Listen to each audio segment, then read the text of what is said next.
Kitchen ഡയറീസിൻ്റെ പുതിയ വീഡിയോയിലേക്ക് എല്ലാവർക്കും സ്വാഗതം. ഇന്ന് ഞാൻ വന്നിരിക്കുന്നത് വളരെ ടേസ്റ്റി ആയിട്ടുള്ള ഒരു കൂന്തൽ മസാലയുടെ റെസിപ്പിയുമായാണ്. നിങ്ങൾക്ക് ഈ വീഡിയോ ഇഷ്ടമായിട്ടുണ്ടെങ്കിൽ ഫ്രണ്ട്സിനും ഫാമിലിക്കും എല്ലാം ഷെയർ ചെയ്ത് സപ്പോർട്ട് ചെയ്യുക. ഇതെങ്ങനെയാണ് ഉണ്ടാക്കുന്നതെന്ന് നമുക്ക് നോക്കാം. ഇതിനായി ഞാനിവിടെ ഒരു പാൻ അടുപ്പിൽ വെച്ച് ചൂടായതിന് ശേഷം അതിനകത്തേക്ക് 2.5 ടേബിൾ സ്പൂൺ അളവിൽ വെളിച്ചെണ്ണ ചേർത്ത് കൊടുത്തിട്ടുണ്ട്. വെളിച്ചെണ്ണ നന്നായി ചൂടായി വന്നതിന് ശേഷം പിന്നീട് നമുക്ക് ഇതിനകത്തേക്ക് കടുക് ചേർത്ത് കൊടുക്കാം. കടുക് ഒന്ന് പൊട്ടി വന്നതിന് ശേഷം പിന്നീട് ഇതിനകത്തേക്ക് സവാള ചേർത്ത് കൊടുക്കുന്നുണ്ട്. ഇവിടെ ഞാൻ മീഡിയം വലുപ്പത്തിലുള്ള 3 സവാളയാണ് അരിഞ്ഞെടുത്തിരിക്കുന്നത്. ഇത് ഇതിനകത്തേക്ക് ചേർത്തതിന് ശേഷം തീ മീഡിയം ഫ്ലെയിമിൽ വെച്ച് നന്നായിട്ടൊന്ന് വഴറ്റിയെടുക്കാം. കൂന്തൽ മസാല ഈ രീതിയിൽ തയ്യാറാക്കി കഴിഞ്ഞാൽ ഇത് ചോറിനും അപ്പത്തിനും ചപ്പാത്തിക്കും എല്ലാം പറ്റിയ നല്ലൊരു കോമ്പിനേഷൻ ആയിരിക്കും. അപ്പോൾ സവാള ഏകദേശം ഒന്ന് ചൂടായി വന്നതിന് ശേഷം പിന്നീട് ഞാൻ ഇതിനകത്തേക്ക് ഇഞ്ചിയുടെയും വെളുത്തുള്ളിയുടെയും പേസ്റ്റാണ് ചേർത്ത് കൊടുക്കുന്നത്. 2 ടീസ്പൂൺ അളവിൽ ഇഞ്ചി വെളുത്തുള്ളി പേസ്റ്റ് ഞാൻ ഇതിനകത്തേക്ക് ചേർത്തിട്ടുണ്ട്. അപ്പോൾ നിങ്ങൾ ഇഞ്ചിയും വെളുത്തുള്ളിയും ചതച്ചിട്ടാണ് ചേർക്കുന്നതെങ്കിൽ നിങ്ങൾ ആദ്യം തന്നെ ചേർത്ത് കൊടുക്കുക.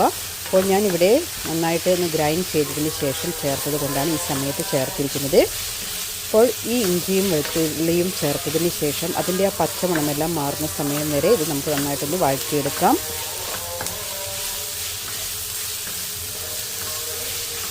പിന്നീട് ഞാൻ ഇതിനകത്തേക്ക് കുറച്ച് പച്ചമുളക് ചേർത്ത് കൊടുക്കുന്നുണ്ട്. അതിനൊപ്പം കുറച്ച് കറിവേപ്പിലയും ചേർത്ത് കൊടുക്കുന്നുണ്ട്. ഞാനിവിടെ 4 പച്ചമുളക് നീളത്തിൽ അരിഞ്ഞാണ് ഇതിനകത്തേക്ക് ചേർത്ത് കൊടുത്തിരിക്കുന്നത്.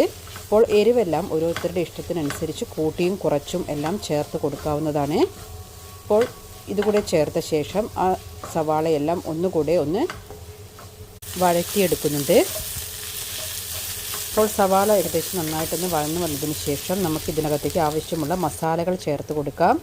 ഇതിനകത്തേക്ക് 3 ടീസ്പൂൺ മല്ലിപ്പൊടിയും 3 ടീസ്പൂൺ മുളക് പൊടിയും 1 ടീസ്പൂൺ കുരുമുളക് പൊടിയും 1/2 ടീസ്പൂൺ മഞ്ഞൾപ്പൊടിയും 1/4 ടീസ്പൂൺ ഗരം മസാലയും ചേർത്ത് കൊടുത്തിട്ടുണ്ട്. മസാല ചേർത്ത ശേഷം തീ മീഡിയം ഫ്ലെയിമിൽ വെച്ച് നമുക്കിത് നന്നായിട്ടൊന്ന് വഴറ്റിയെടുക്കാം. ആ മസാലയുടെ പച്ചമണമെല്ലാം മാറുന്ന സമയം വരെ നന്നായിട്ട് തന്നെ ഒന്ന് വഴറ്റിയെടുക്കുക. ഇപ്പോൾ മസാലയുടെ പച്ചമണമെല്ലാം മാറി മസാലയെല്ലാം നന്നായി മൂത്ത് വന്നിട്ടുണ്ട്. ഈ സമയത്ത് നമുക്ക് ഇതിനകത്തേക്ക് തക്കാളി ചേർത്ത് കൊടുക്കാം. ഇവിടെ ഞാൻ മീഡിയം വലുപ്പത്തിലുള്ള ഒരു തക്കാളി ചെറുതായി അരിഞ്ഞ് ഇതിനകത്തേക്ക് ചേർത്ത് കൊടുക്കുന്നുണ്ട്. അപ്പോൾ തക്കാളി ഇങ്ങനെ ചേർക്കുന്ന സമയത്ത് മസാലയെല്ലാം നന്നായി മൂത്ത് വന്നതിന് ശേഷം ചേർത്ത് കൊടുത്തു കഴിഞ്ഞാൽ നമ്മുടെ കൂന്തൽ മസാലയ്ക്ക് നല്ല ടേസ്റ്റാണ് കിട്ടുക. അപ്പോൾ തക്കാളി കൂടെ ചേർത്ത ശേഷം ഒന്നുകൂടെ ഒന്ന് വഴറ്റിയെടുക്കുന്നുണ്ട്. പിന്നീട് ഇതിനകത്തേക്ക് കഴുകി വൃത്തിയാക്കി കട്ട് ചെയ്ത് വെച്ചിരിക്കുന്ന കൂന്തലിൻ്റെ പീസ് ചേർത്ത് കൊടുക്കാം. അപ്പോൾ കൂന്തലിൻ്റെ കഷ്ണങ്ങൾ ഈ രീതിയിലാണ് ഞാൻ കട്ട് ചെയ്തെടുത്തിരിക്കുന്നത്.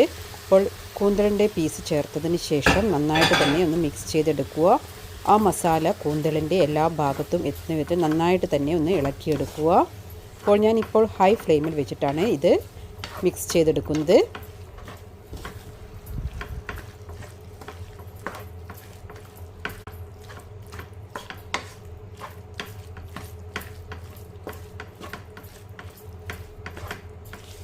മസാല എല്ലാ ഭാഗത്തേക്കും നന്നായിട്ട് തന്നെ മിക്സ് ചെയ്തെടുത്തതിന് ശേഷം പിന്നീട് ഇതിനകത്തേക്ക് ആവശ്യത്തിനുള്ള ഉപ്പ് ഈ സമയത്ത് ചേർത്ത് കൊടുക്കുന്നുണ്ട്. അപ്പോൾ ഉപ്പ് ഇതിനകത്തേക്ക് ചേർത്തതിന് ശേഷം നന്നായിട്ട് തന്നെ ഒന്ന് മിക്സ് ചെയ്തെടുക്കുക. നമ്മൾ ഇതിലേക്ക് ആദ്യം ഉപ്പ് ചേർത്തിട്ടില്ല, ഇപ്പോഴാണ് ആദ്യമായിട്ട് ഉപ്പ് ചേർത്ത് കൊടുക്കുന്നത്.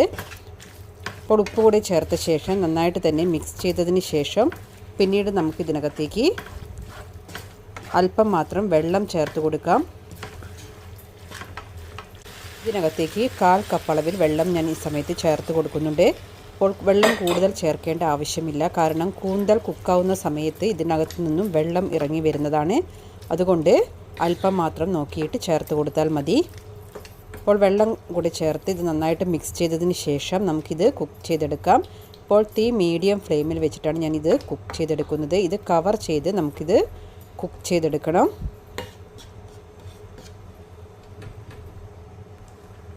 ഇപ്പോൾ ഞാനിതിവിടെ ഒരു ലിഡ് ഉപയോഗിച്ച് കവർ ചെയ്ത് കൊടുത്തിട്ടുണ്ട്. തീ മീഡിയം ഫ്ലെയിമിൽ വെച്ചിട്ടാണ് ഞാനിതിവിടെ കുക്ക് ചെയ്തെടുക്കുന്നത്. അപ്പോൾ ഏകദേശം ഒരു 10 മിനിറ്റ് സമയം കഴിഞ്ഞപ്പോൾ ഞാനിതൊന്ന് തുറന്ന് ഒന്ന് ഇളക്കിയിട്ട് കൊടുക്കുന്നുണ്ട്.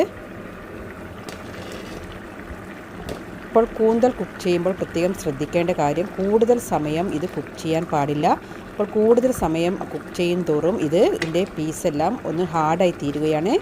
അതുകൊണ്ട് കൂന്തൽ കുക്ക് ചെയ്യുന്ന സമയത്ത് ഏകദേശം ഒരു 15-20 മിനിറ്റിനുള്ളിൽ തന്നെ കൂന്തൽ ആവശ്യത്തിന് കുക്കായിട്ടുണ്ടാവും. അപ്പോൾ ഞാനിതിവിടെ ലിഡ് ഓപ്പൺ ചെയ്തതിന് ശേഷം നന്നായിട്ടൊന്ന് ഇളക്കിയതിന് ശേഷം ഇത് കവർ ചെയ്ത് ബാക്കിയുള്ള സമയം കൂടെ കുക്ക് ചെയ്തെടുക്കുന്നുണ്ട്.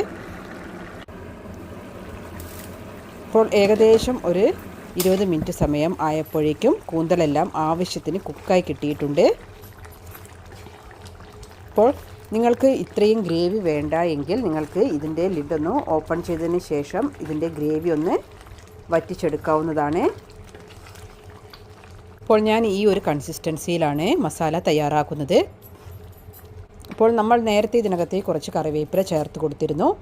അപ്പോൾ നിങ്ങൾക്ക് ഇതിനകത്തേക്ക് ഉപ്പുണ്ടോ എന്നെല്ലാം ചെക്ക് ചെയ്തതിന് ശേഷം വേണമെങ്കിൽ ഉപ്പ് ചേർത്ത് കൊടുക്കാം. അതുപോലെ തന്നെ കുറച്ച് കുരുമുളക് ചതച്ചത് കൂടെ ഈ സമയത്ത് ചേർത്ത് കൊടുക്കാവുന്നതാണ്. ഇതിനകത്തേക്ക് ഞാൻ കുറച്ച് കറിവേപ്പില കൂടെ ഈ സമയത്ത് ചേർത്ത് കൊടുത്തിട്ടുണ്ട്. അതിനുശേഷം ഫ്ലെയിം ഓഫ് ചെയ്തിട്ടുണ്ട്.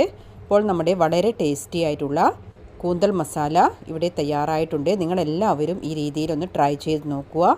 നിങ്ങൾ ട്രൈ ചെയ്തതിന് ശേഷം നിങ്ങൾക്ക് ഇഷ്ടമായിട്ടുണ്ടെങ്കിൽ ഫ്രണ്ട്സിനും ഫാമിലിക്കും എല്ലാം ഷെയർ ചെയ്ത് സപ്പോർട്ട് ചെയ്യുക. നിങ്ങൾ ആദ്യമായിട്ടാണ് ഈ ചാനലിലെ വീഡിയോ കാണുന്നതെങ്കിൽ ആ സബ്സ്ക്രൈബ് ബട്ടൺ ഒന്ന് പ്രസ് ചെയ്ത് ചാനൽ സബ്സ്ക്രൈബ് ചെയ്ത് വെക്കുക. Thank you for watching.